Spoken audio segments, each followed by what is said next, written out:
Tak, tady to bych chtěl začít video takový, který je, který budu dělat víc častěji, jakož se mi to líbí, takhle se zlega, já vám to hnedka ukážu. Ale jenom chci říct, že tohle budou vlastně mít první video, takže neříkejte jako dislike, no, takže díky a tady to jsou moje výrobky podle mě z lega, který jsem sám postavil a sám vymyslel. Takže tady legovej bunker, fakt neprůstřelný, házel jsem po něm cokoliv. Ano, je to on. Vidíte, je to takový to bunker a vidíte ten kulomet, jo, kulomet. Tady vidíte ty žlutý náboje, tak ty jsou tady seklí mezi zásobníkem, to vám hnedka ukážu. Tady nastavím, tak vidíte. Tady to vyndám a vidíte ten pásek tam tak nedrží, jo, a lítá tam tak. A já jsem mu zasek mezi tady to. A už tam takhle nelítá, jo. Takže to vypadá mnohem líp. No, ten kulomet a tady to všechno funguje. Jo, dá se takhle nastavit různě ten bunker, ty ramena jeho, tady to jsou zpevnění. A teďka se vrhneme na věc číslo 2. No, počkejte, je to obrovská jezdící nestvůra, která se nedá pojmenovat. Je to takový český maus. Ano, český maus. Ano, vidíte to dobře, je to úplně šílená věc. No. Canon to má otočený takhle celý. Dokáže to jezdit po zadních, po předních. A má to tady takhle dvířka. To vidíte, takže nejdřív se to chytne, odklopí se to. A tady chytne za pojistku. Takhle a otevřete. Tak teďka tam určitě něco vidíte. Tak to klapnu. No, je to voják. Byl tam vojáček, no. Který takový řidič. Čus. Hello. Baby. Fire. Pojď se vás. No, říká jaký vojáček. Já jsem vojáček. Tak. Ten patří do tohohle mauze. Takže no, tam dáme. Tak. Teďka chytneme tady to. A takhle to tady chytneme. Tak, zavřeme to. Je to super. Tady to má kanon, houfnici. Tady to má malý kulomet. A tady to má obrovský kanon. Jo. A teďka se vrhneme na tank. Na takový už obyčejnější tank. Tady to je úplná hruza, příšera. Jo. Tady pak do bunkru. Teď se vrhneme na tank. Tak. Tank vypadá takto. Je to napojený na Amix 12T.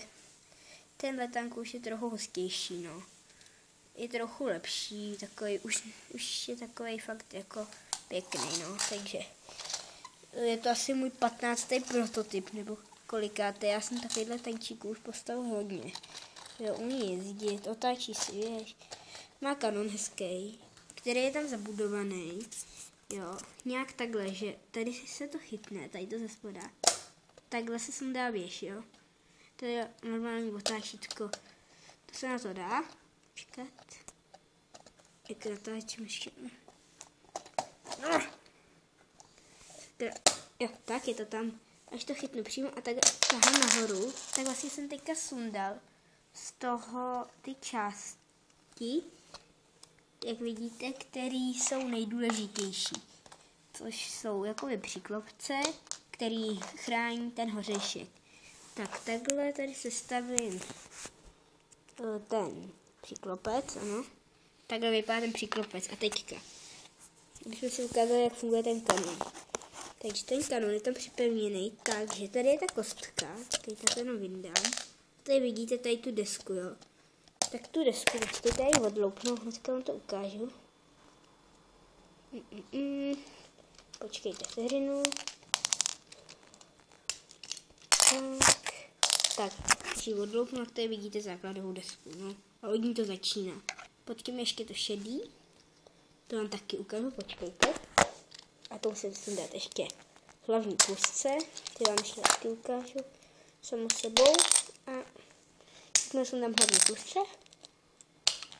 Tak jsem tady úplně u konce. Vidíte, jak jsem to sundal. A teďka sundám tady tu černou desku. Uvidíte, co tam je.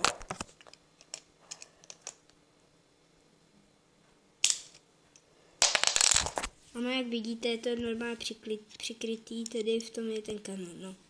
Takže teďka to sestavím rychle. Tady jen rychlosti. Já to umím tak rychle, no. Tak.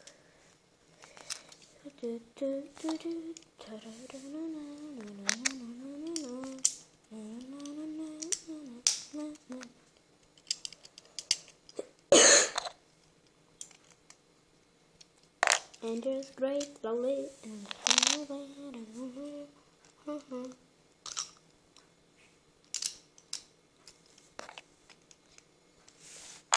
tak, počkejte vteřinu, počkejte vteřinu,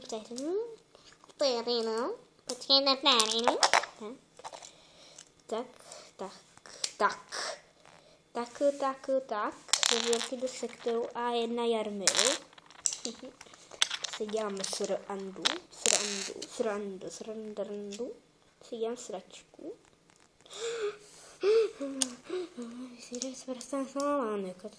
Ale jo. Už to bude, tak. A máme to zase složený, tak. No, takže to byl tank, který jsme trochu zase specifičtější. A teďka jsou tady mít dva vojáci. První voják, to je tankista. A druhý voják je bojovec. Ten má průstřelnou vestu, jak vidíte.